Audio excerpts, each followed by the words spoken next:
Hey guys, welcome to Tech Team channel. Hope you're doing well. In this video I'm going to be showing you how to add an label in automatically email in Gmail.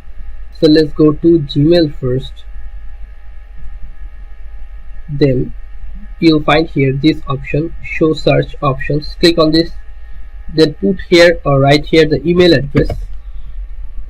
So from next, if all of the incoming email from this address will be go to that specific label. Okay, so you have to just create a filter here and click on this apply new label, and you will find here choose label. Click on the drop down menu and you will find all of your existing labels here. Okay, so choose the specific label like this, gardening.